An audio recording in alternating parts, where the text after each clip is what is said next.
नमस्कार साथियों, मैं आपका दोस्त महेंद्र सिंह चारण आपके सामने भारतीय राज्य व्यवस्था का एक बहुत ही महत्वपूर्ण टॉपिक लेकर आप लोगों के सामने उपस्थित हुआ हूँ, जो लगभग प्रत्येक एग्जाम से क्वेश्चन पूछे जाते हैं। और मेरा ये मानना है कि वो टॉपिक आप चाहे एग्जाम की तैयारी कर रहे हो चाहे ना कर, वो आपको पता होना चाहिए उसके बारे में।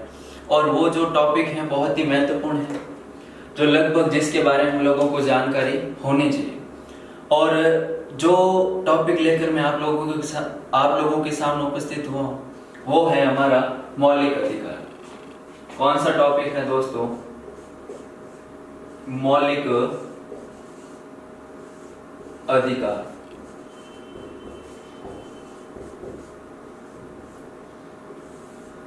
अब देखिए, ये जो हमारा टॉपिक है मौलिक अधिकार के संदर्भ में, तो सबसे पहले हमें पता होना चाहिए मौलिक अधिकार होते क्या हैं या मौलिक अधिकार कहते किसे, उसके बारे में सबसे पहले हम लोगों को जो जानकारी प्राप्त करनी है। तो देखो, मौलिक अधिकार उन्हें कहते हैं जो व्यक्ति या लोगों के लिए या लोगों के जीवन जीने के लिए बहुत ही आवश्यक होते हैं। समझ लो ना, मौलिक अधिकार उन्हें कहते हैं जो लोगों के जीवन जीने के लिए अति आवश्यक है और वो संविधान द्वारा लोगों को क्या प्रदत्त किए जाते हैं, उन्हें हम क्या कहते हैं? मौलिक अधिकार कहते हैं। समझ रहे हो? अब जैसे कि एग्जाम्पल के तौर पे समझो, ये हमारा लाला है, ये क्या हमारा लाला है। अब जब इसका जन्म हुआ, क्या हुआ? जब इसका जन्म हुआ तो इसके विकास के लिए या इसके जीने के लिए कौन कौन से अधिकार महत्वपूर्ण है? ठीक है, अब देखो कौन कौन से अधिकार महत्वपूर्ण और वहां के संविधान द्वारा उसको क्या किया गया है? प्रदान किया गया है। जैसे अब ये जब जैसे जैसे बड़ा होगा तो इसको सबसे पहला तो क्या है? जीवन जीने का अधिकार है। कौन सा अधिकार है? इसको जीवन जीने का अधिकार है, जो इसके लिए बहुत ही महत्वपूर्ण अधिकार है।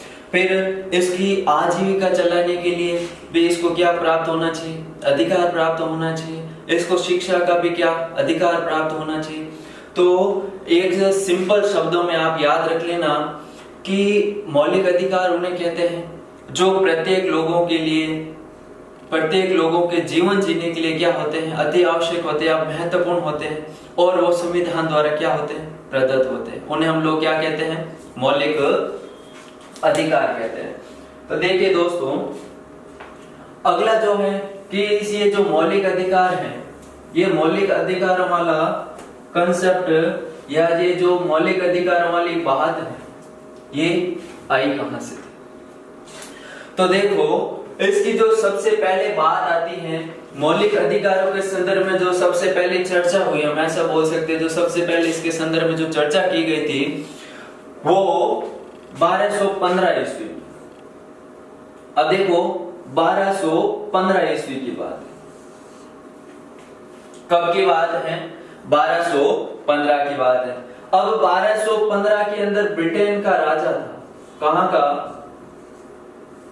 ब्रिटेन का राजा। और जो ब्रिटेन का राजा था, उस ब्रिटेन के राजा का नाम था किंग जॉन। क्या नाम था ब्रिटेन के राजा का? King John. ठीक है, 1215 की बात है। सबसे पहले अधिकारों के संदर्भ में जो चर्चा की गई थी वो 1215 में, और 1215 ईस्वी में ब्रिटेन का राजा था जिसका नाम था किंग जॉन। क्या नाम था? King John. अब देखो, ब्रिटेन के राजा किंग जॉन और किंग जॉन के सामने वहां की जनता, यानी कि ब्रिटेन की जनता। कहां की जनता? किंग जॉन के सामने ब्रिटेन की जनता ने क्या कर दिया था? आंदोलन कर दिया था।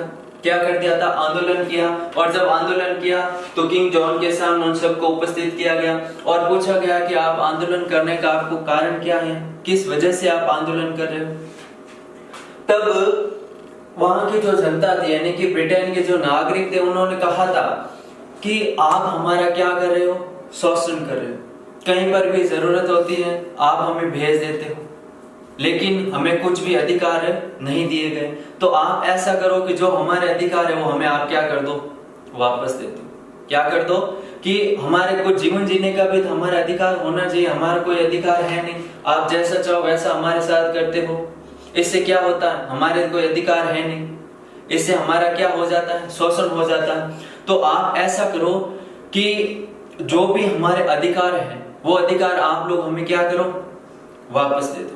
ये किसने कहा था, ब्रिटेन की जनता ने। किससे कहा था, वहां के राजा यानी कि किंग जॉन से कहा था।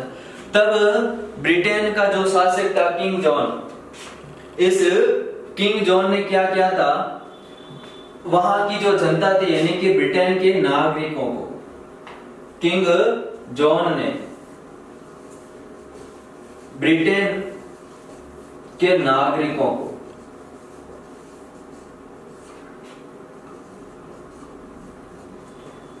एक लिखित रूप में, किस रूप में,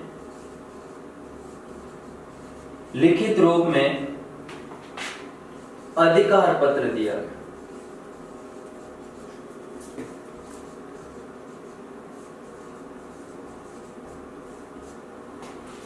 जब वहां की जनता ने क्या कर दिया, आंदोलन कर दिया, कैसा कहा था कि आप तो हम लोगों का शोषण कर रहे हो, हमारे कोई अधिकार है नहीं, आप हमें अधिकार वापस दे दो।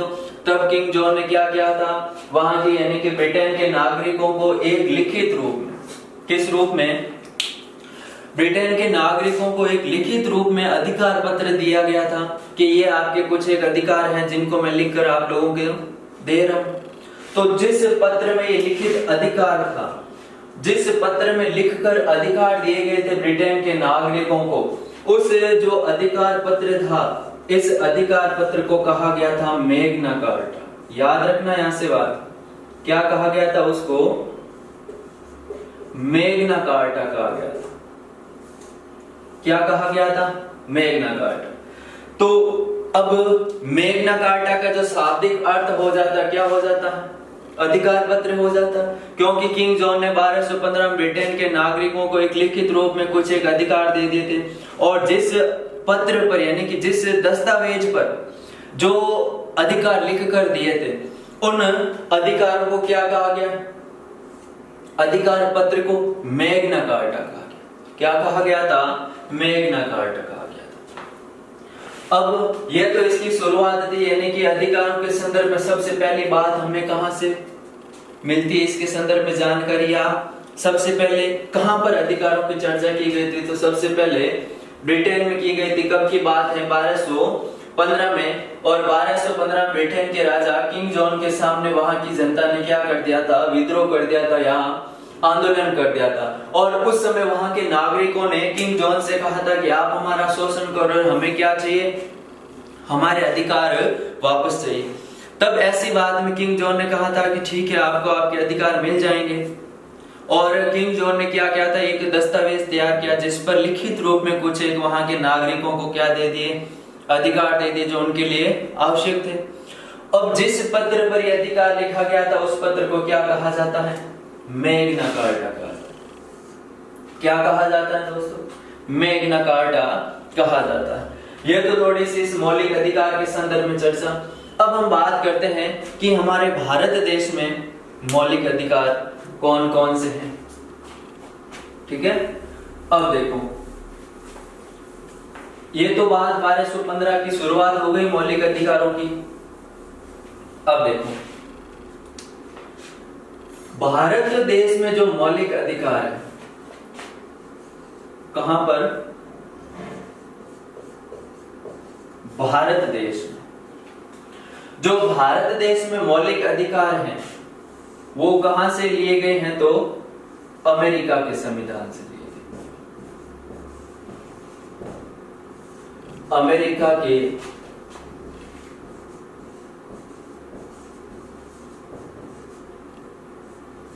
संविधान से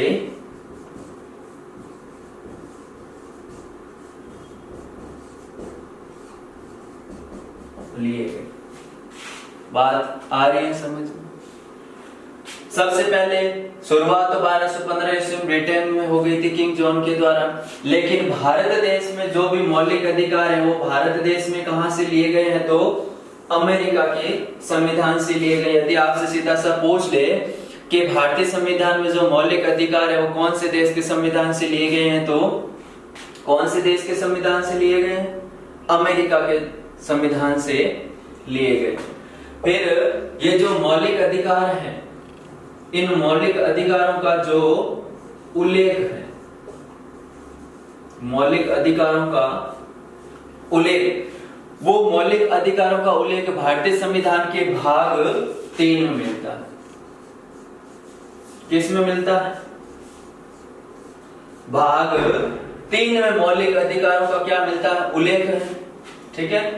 इसके बाद जो अनुच्छेद पूछे जाते हैं, यानी कि मौलिक अधिकारों के संदर्भ में कौन कौन से अनुच्छेद दिए गए हैं भारतीय संविधान में, तो उल्लेख भाग 3, और भाग 3 के अंदर जो अनुच्छेद हैं 12 से 35 तक। कहां तक? याद रखना, क्योंकि आपको पता है, आप तो कहोगे कि सर मौलिक अधिकारों की शुरुआत तो 14 से होती है, क्योंकि समानता का अधिकार है, और अंतिम 32 में हो जाते संवैधानिक उपचारों का अधिकार। लेकिन नहीं, 12, 13, 33, 34 और 35 वो भी आप लोगों को पढ़ने, वहां से भी कई बार बहुत अच्छे क्वेश्चन पूछे जाते हैं। ठीक है।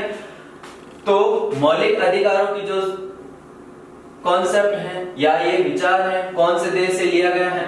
अमेरिका के संविधान से लिया गया है। इन मौलिक अधिकारों का उल्लेख भारतीय संविधान के भाग 3 में है, और अनुच्छेद 12 से 35 तक में क्या किया गया? इनका उल्लेख किया गया।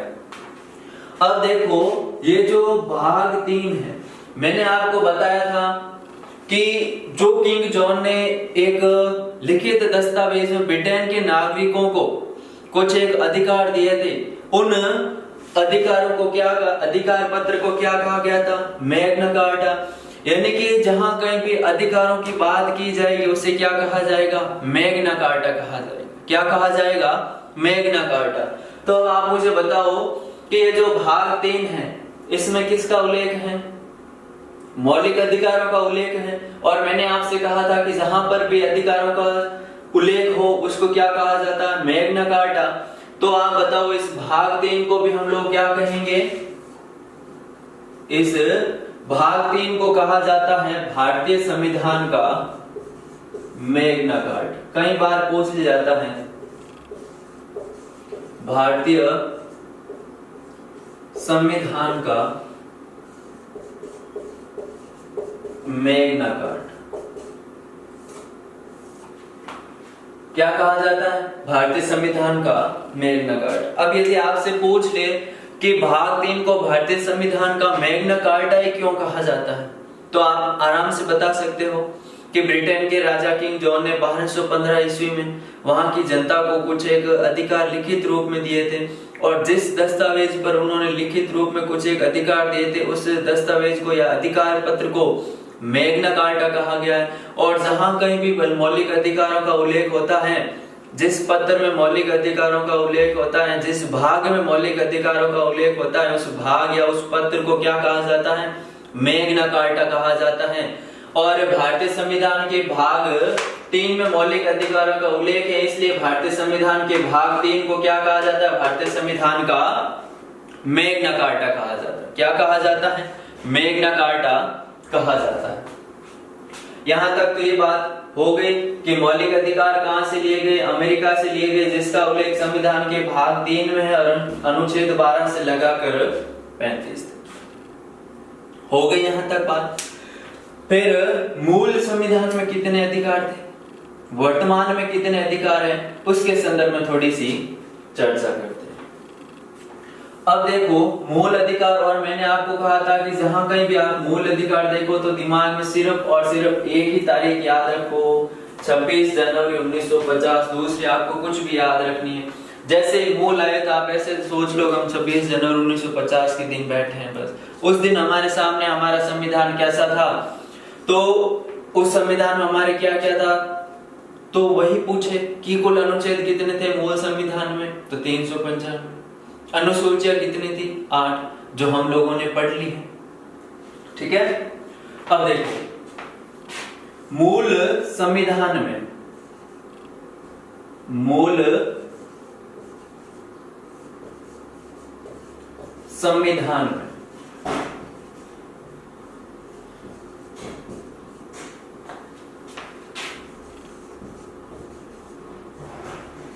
कुल अधिकार। बात समझ रहे हो ना कि मूल संविधान में कुल नागरिकों को कितने अधिकार दिए गए थे। यदि इस तरीके से आपसे पूछा जाए तो आपका आंसर क्या होगा? 7। कितने दिए गए थे? 7 मौलिक अधिकार दिए गए थे। कब? जब हमारा देश का संविधान लागू हुआ था 26 जनवरी 1950, और 26 जनवरी 1950 के दिन क्या किया गया था? नागरिकों को कुल 7 मौलिक अधिकार दिए गए थे। लेकिन वर्तमान में कितने, आप सबको पता ही है, वर्तमान में कितने हैं? 6 हैं। कितने हैं? 6 हैं। अब देखो ये जो 7 थे, तो यानी कि एक कौन सा हटाया गया था? अब देखो पहले यहां पर चर्चा कर लेते हैं कि वर्तमान में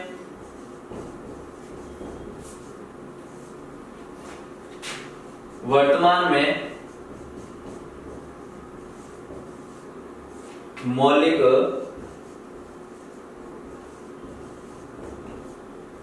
अधिकार कितने हैं? 6 हैं। मूल रूप से 7 थे, और वर्तमान में आज की तारीख में हमारे संविधान में हम लोगों को कितने मौलिक अधिकार दिए हैं? तो कितने दिए हैं? 6 मौलिक अधिकार। कितने दिए हैं? 6 दिए हैं। अब देखो जो 6 हैं और मूल रूप से 7, तो फिर ये एक कौन सा हटाया गया था? वर्तमान में तो 6 हैं और मूल संविधान में 7 थे। तो आप लोगों ने पढ़ा ही होगा कि जब हम अनुच्छेद पढ़ते हैं कि समानता का अधिकार 14 से 18, फिर उसके बाद स्वतंत्रता का, ठीक है, शोषण के विरुद्ध, फिर धार्मिक स्वतंत्रता का, इस तरीके से फिर 29, 30 अल्पसंख्यकों के लिए है। फिर 23 के बाद हम सीधा 32 पढ़ते हैं। 23 के बाद हम सीधा क्या पढ़ते हैं? 32 पढ़ते हैं। तो 30 के बाद जो हम सीधा 32 पढ़ते हैं, तो 30 और 32 के बीच में कौन सा आता है? अनुच्छेद 31। तो उसी अनुच्छेद 31 में दे रखा था संपत्ति का अधिकार। कौन सा अधिकार था? संपत्ति का अधिकार। तो जो संपत्ति का अधिकार था, यानी कि इसकी जो चर्चा है वो कौन से में की गई थी? अनुच्छेद 31। और अनुच्छेद 31 में कौन सा अधिकार दे रखा था? संपत्ति का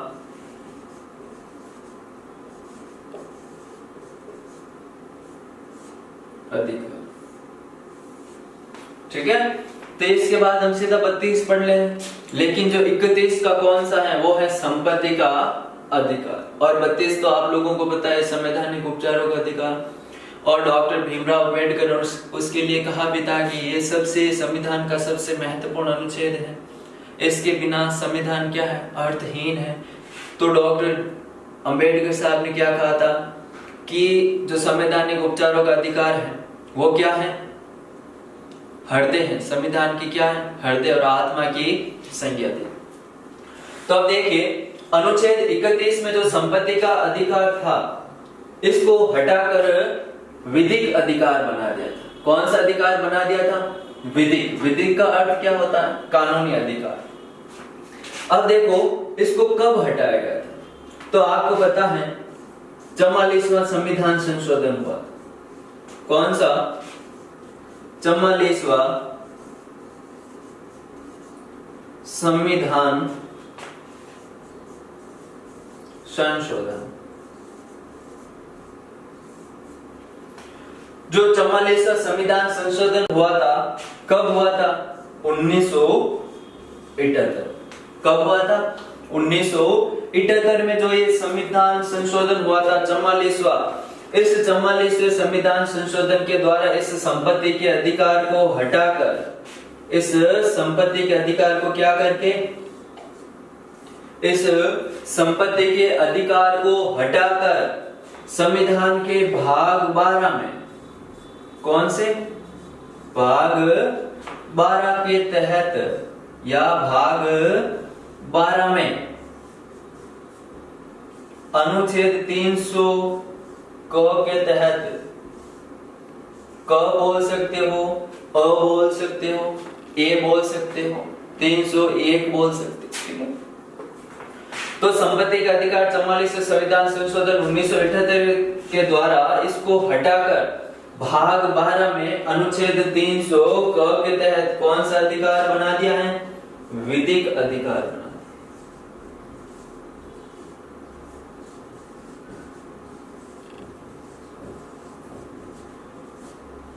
विधिक अधिकार बना दिया। कौन सा अधिकार बना दिया इसको? विधिक अधिकार बना दिया। अब देखो, जब मूल संविधान लागू हुआ था 26 जनवरी 1950, उस समय ये जो अनुच्छेद था ये कौन से में था? भाग 3 में पढ़ते हैं हम। कौन से में पढ़ते हैं? भाग 3 में मौलिक अधिकारों का उल्लेख पढ़ते हैं। लेकिन 44वें संविधान संशोधन 1978 के द्वारा इसको भाग 3 से हटाकर कौन से भाग में ले लिया? भाग 12 में। और अनुच्छेद 31 की जगह 300 क में रख दिया और मौलिक अधिकार की जगह उसको क्या बना दिया है? विधिक अधिकार। यानी कि अब यदि इसके संदर्भ में आपको कोई चर्चा, तो आप सुप्रीम कोर्ट नहीं जा सकते, क्योंकि सुप्रीम कोर्ट नहीं जा सकते। क्यों नहीं जा सकते? क्योंकि इसको मौलिक अधिकार से हटा दिया। आप हाई कोर्ट जा सकते। कहां जा सकते? हाई कोर्ट जा सकते। ठीक है। और विधिक अधिकार का अर्थ होता है कानूनी अधिकार। कौन सा अधिकार बना दिया है? कानूनी अधिकार। यानी कि जो संपत्ति का अधिकार था वो पहले जब संविधान लागू हुआ था, यानी कि ऐसा बोल सकते 1978 से पहले वो आपके पास क्या था? एक मौलिक अधिकार था। क्या था? मौलिक अधिकार था। लेकिन 44वें संविधान संशोधन 1978 के द्वारा उसको मौलिक अधिकार से हटाकर कौन सा अधिकार बना दिया है? विधिक अधिकार बना दिया। तो वर्तमान में जो हमारे पास अधिकार है वो कितने हैं? 6 है। कितने हैं? 6 हैं। तो हटाया कौन सा था? अनुच्छेद 31 में जो था संपत्ति का अधिकार, उस संपत्ति के अधिकार को क्या कर दिया गया था? हटा दिया गया था। क्या कर दिया गया था? हटा दिया गया। ये तो चीज याद रखना। यदि आपसे पूछे कि मूल संविधान में कुल कितने थे, तो मूल संविधान में पूछे तो 7, और वर्तमान में आपके पास कितने अधिकार हैं, तो आप क्या बताओगे? 6 है। तो फिर हटाया कौन सा गया था? तो जो संपत्ति के अधिकार उसको क्या कर दिया गया था? हटा दिया गया था। अब कब हटाया था? तो 44वां संविधान संशोधन 1978 के द्वारा उसको हटाकर संविधान के भाग 12 में अनुच्छेद 300 क के तहत मौलिक अधिकार की जगह उसको कौन सा अधिकार बना दिया है? विधिक अधिकार बना दिया गया। कौन सा अधिकार बना दिया गया है? विधिक अधिकार बना दिया गया। तो मेरे ख्याल से यहाँ तक जो इसकी प्रारंभिक छोटी छोटी बातें हैं जो हमें पता होनी चाहिए, इसी के बाद हम अनुच्छेद की तरफ बढ़ते हैं। तो एक बार वापस देख लीजिए आप। सबसे पहले जो मौलिक अधिकारों के संदर्भ में चर्चा होती है वो 1215 में होती है। कब होती है? 1215 में। अब 1215 के अंदर ब्रिटेन का राजा था किंग जॉन, और किंग जॉन के समय वहां के ब्रिटेन के जो नागरिक थे उन्होंने क्या कर दिया था? विद्रोह कर दिया था। और जब वहां के नागरिकों ने विद्रोह किया और फिर नागरिकों ने कहा था कि हमारा क्या हो रहा है? शोषण हो रहा है। क्या हो रहा है? शोषण हो रहा है। तो हमें भी कुछ क्या चाहिए? अधिकार चाहिए। इसलिए आप क्या करो? हमें भी कुछ अधिकार दे दो। ये बात कही थी। कब कही थी दोस्तों? 1215। फिर ब्रिटेन का जो राजा था किंग जॉन, उस किंग जॉन ने क्या कहा था? एक कि आपको अधिकार मिल जाएंगे। तो फिर किंग जॉन ने एक दस्तावेज लिया और उस पर दस्तावेज पर लिखित रूप में कुछ एक अधिकार दिए थे ब्रिटेन के नागरिकों को। और जो जिस दस्तावेज में उसने लिखित रूप से नागरिकों को अधिकार दिए थे, उस अधिकार पत्र को क्या कहा गया है? मैग्ना कार्टा कहा गया। याद रखना, क्या कहा गया? मैग्ना कार्टा कहा गया। तो जब उसको मैग्ना कार्टा कहा गया था, यानी कि जहां कहीं भी, यानी कि जिस पत्र में भी यदि अधिकारों के संदर्भ में चर्चा हो तो उस अधिकार पत्र को हम क्या कहेंगे? मैग्ना कार्टा कहेंगे। क्या कहेंगे? मैग्ना कार्टा कहेंगे। उसी संदर्भ में जो बात है, यानी कि भारतीय संविधान में जो मौलिक अधिकार हैं वो कहां से लिए गए हैं? अमेरिका से लिए गए। कहां से लिए गए हैं? वो अमेरिका से लिए गए। अब अमेरिका से लिए गए, लेकिन मूल संविधान में कुल कितने अधिकार थे? तो 7 अधिकार थे। वर्तमान में कितने हैं? 6 हैं। 7वां कौन सा था जो मतलब हटाया गया था? वो था संपत्ति का अधिकार। कौन से में था? अनुच्छेद 31 में था। ठीक है, उसको हटा दिया गया था। अब हटाकर 44 संविधान संशोधन 1978 के द्वारा इसको हटा दिया गया। हटाकर भाग 12 में अनुच्छेद 300 के तहत एक विधिक अधिकार बना दिया। यानी कि अब संपत्ति का अधिकार आपका क्या नहीं है, मौलिक अधिकार नहीं है। यदि मौलिक अधिकारों का हनन हो तो आपको पता ही है अनुच्छेद 32 के तहत आप सुप्रीम कोर्ट जा सकते हो। कहां जा सकते हो? सुप्रीम कोर्ट जा सकते हो। ठीक है, तो ये सामान्य सी जानकारी थी। अब हम एक एक अनुच्छेद के संदर्भ में बहुत ही बारीकी से चर्चा करेंगे। अब देखो अनुच्छेद 12,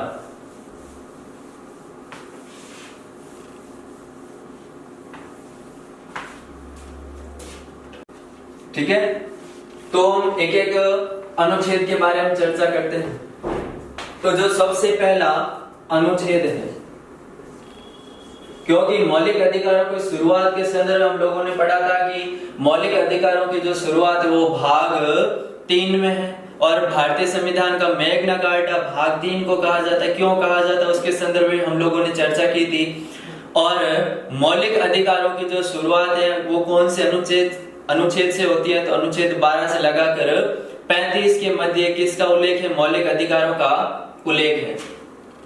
तो आप देखिए अनुच्छेद 12।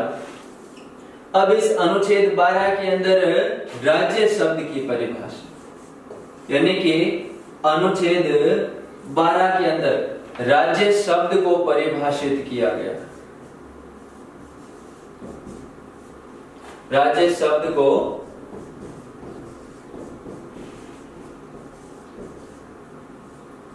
परिभाषित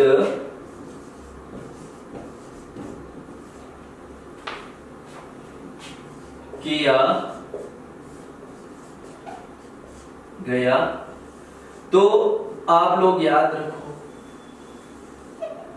कई बार देखो पहले पूछा जाता था कि राज्य शब्द का उल्लेख संविधान के कौन से अनुच्छेद में किया, लेकिन अब इस तरीके से क्वेश्चन नहीं पूछे जाते। अब तो सीधा ऐसा आपसे पूछ ले कि अनुच्छेद 12 में राज्य शब्द को परिभाषित किया गया है, तो राज्य शब्द के अंतर्गत निम्नलिखित में से कौन सी संस्था नहीं आती? इस तरीके से क्वेश्चन पूछे जाते। तो आपको पता होना चाहिए कि ये जो राज्य शब्द का उल्लेख किया गया है, इस राज्य शब्द में कौन कौन सी संस्था आती है, यानी कि किन किन का उल्लेख भारतीय संविधान के अनुच्छेद 12 में किया गया। इस अनुच्छेद को आप लोग ध्यान से समझो, अनुच्छेद 12 और अनुच्छेद 13, इन दो को आप बहुत ही बारीकी से समझो। ठीक है, अब देखो ये जो राज्य शब्द की परिभाषा दी गई है, यानी कि राज्य शब्द को परिभाषित किया गया है, तो इसके संदर्भ में कहा गया है कि जो भारत की यानी कि भारत सरकार है, कौन सी? भारत सरकार। तो जो भारत सरकार है वो भी किस में आएगी? राज्य में। भारत सरकार तथा जो भारत की संसद है वो भी किस में आएगी? राज्य में आएगी। किस में आएगी? राज्य में आएगी।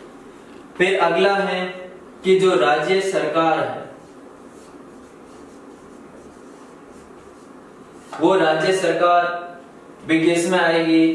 राज्य की परिभाषा के अंतर्गत आएगी।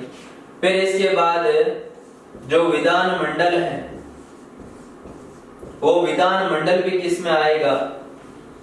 राज्य शब्द में आएगा। किस में आएगा? राज्य शब्द में। इसके अलावा जो भी स्थानीय प्राधिकरण है, अभी स्थानीय प्राधिकरण कौन से, तो इसके संदर्भ में बात करेंगे स्थानीय प्राधिकरण। ठीक है, और संविधान में लिखा गया है कि अन्य संस्था।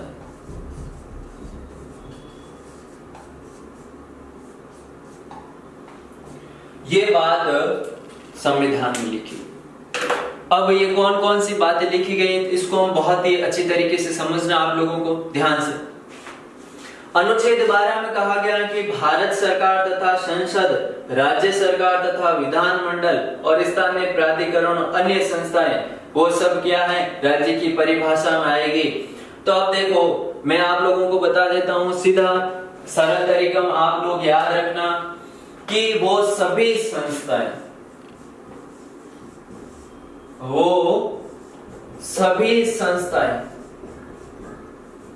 जो प्रत्यक्ष या अप्रत्यक्ष रूप से, जो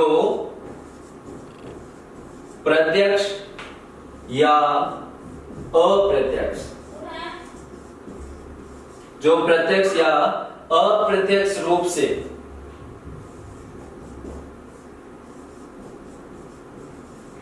सरकार से सहयोग प्राप्त करती है,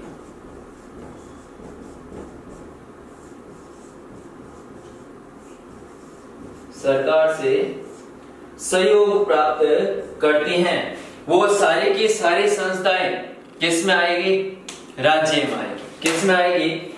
अब देखो भारत सरकार है वो भी राज्य में आएगी, संसद राज्य में आएगी। यदि संसद किसी समिति का निर्माण करता तो समितियां भी किस में आएगी, राज्य में आएगी। जैसे आरबीआई है, आपको पता है reserve bank of India, RBI. तो ये जो आरबीआई है ये भी किस में आएगी, राज्य में आएगी। क्यों? क्योंकि इसकी जो स्थापना है वो संसद के द्वारा की गई थी, किसी कानून के द्वारा क्या की गई थी, कानून के। अब जब संसद के द्वारा की गई तो संसद खुद किस में आ रही, राज्य में। तो संसद जिस भी समिति की स्थापना करेगी वो सारी समितियां किस में आएगी, राज्य में आएगी। जैसे राष्ट्रीय महिला आयोग, कौन सा, राष्ट्रीय महिला आयोग। तो इस राष्ट्रीय महिला आयोग का भी निर्माण संसद के द्वारा किसी न किसी कानून के द्वारा ही किया गया। तो ये भी क्या है, संसद से जुड़ी हुई है, तो इसलिए ये भी क्या है, राज्य में आएगी। समझ रहे? यानी कि वो सारी संस्थाएं जो प्रत्यक्ष या अप्रत्यक्ष रूप से सरकार से क्या करती है, सहयोग प्राप्त करती है, या सरकार से अनुदान प्राप्त करती है, या किसी न किसी रूप से सरकार से क्या है, जुड़ी हुई है, वो सारे के सारे संस्थाएं किस में आएगी, राज्य में आएगी। अब जैसे स्थानीय प्राधिकरण में यदि हम बात करें तो हम नॉर्मल यानी कि सामान्य तौर पर बात करें तो जो हमारी ग्राम पंचायत है, कौन सी, ग्राम पंचायत, वो ग्राम पंचायत भी किस में आएगी, राज्य में आएगी। ग्राम पंचायत भी किस में आएगी, राज्य में आएगी। क्यों आएगी? क्योंकि यहाँ दे रखा कि राज्य सरकार तथा विधानमंडल, या विधानमंडल भी कोई कानून बनाकर किसी समिति की स्थापना करती है तो वो समिति भी किस में आएगी, राज्य शब्द में आएगी। किस में आएगी, राज्य शब्द में आएगी। यदि हम शहरी में बात करें तो नगर पालिका है, नगर निगम है, वो सभी किस में आते हैं, राज्य की परिभाषा में आते हैं। किसकी परिभाषा में आते हैं, राज्य की परिभाषा में आते हैं। इसके अलावा यदि हम बात करें तो जो भी जितने भी विश्वविद्यालय हैं वो सारे के सारे विश्वविद्यालय किस में आते हैं, राज्य की परिभाषा में आते हैं। किस में आते हैं, राज्य की परिभाषा में आते हैं। यदि आपसे पूछ ले निम्नलिखित में से कौन सा राज्य की परिभाषा के अंतर्गत नहीं आता है तो मेरे ख्याल से आप लोग उसका आंसर दे दोगे। आपको सिर्फ इतना ही याद रखना, जो ऑप्शन है उसको आप देखना कि वो सरकार से किसी न किसी तरीके से जुड़ा हुआ है या नहीं है। अब जैसे आपके सामने कोई प्राइवेट कंपनी का नाम रख दे तो वो प्राइवेट कंपनी राज्य से तो जुड़ी है नहीं, या उसका निर्माण उसका जो कंपनी का निर्माण है वो सरकार के द्वारा तो किया नहीं गया। किसके द्वारा नहीं किया गया, सरकार के द्वारा नहीं किया गया। तो मेरे कहने का मतलब यही है कि जो भी सारी की सारी संस्था जो या तो प्रत्यक्ष रूप से जुड़ी हुई है या अप्रत्यक्ष रूप से जुड़ी है, वो सारी की सारी संस्थाएं किस में आएगी, राज्य शब्द में आएगी। कौन से शब्द में आ जाएगी, राज्य शब्द में आ जाएगी। तो आप एक विशेष ये याद रख लें कि वो सारी संस्थाएं राज्य में आएगी जो प्रत्यक्ष या अप्रत्यक्ष रूप से सरकार से जुड़ी हुई हो या सरकार से सहयोग प्राप्त करती हो। ठीक है, तो जो सारे के सारे विश्वविद्यालय हैं, देश के जितने भी विश्वविद्यालय हैं वो सारे के सारे किस में आएंगे, राज्य। बस जो प्राइवेट कंपनी है वो राज्य में नहीं आएगी। क्यों नहीं आएगी? तो आप मुझसे पूछोगे सर प्राइवेट कंपनी राज्य में क्यों नहीं आती है? तो सीधी सी बात है, क्यों जो प्राइवेट कंपनी है उस पर जो पैसा खर्च है वो राज्य ने तो यानी कि सरकार ने तो किया नहीं है, ना वो सरकार से किसी तरीके का सहयोग प्राप्त करता।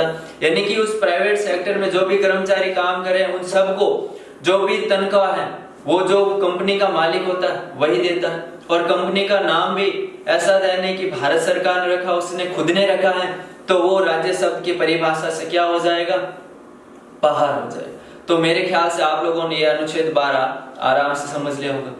ठीक है, सीधा सा यही शब्द आपको परिभाषा में याद रखना है कि वो सारी संस्थाएं, वो सारे जितने भी सेक्टर बने हुए हैं जो प्रत्यक्ष या अप्रत्यक्ष रूप से राज्य से जुड़े हुए, वो सभी के सभी किसी परिभाषा में आएंगे राज्य में। स्थानीय प्राधिकरण की हम लोगों ने बात कर ली है, जैसे ग्राम पंचायत है, पंचायती राज जो सारी संस्थाएं हैं त्रिस्तरीय हैं वो सारी की सारी, और शहर में भी नगर पालिका है, नगर निगम है, वो सब किस में आएगा?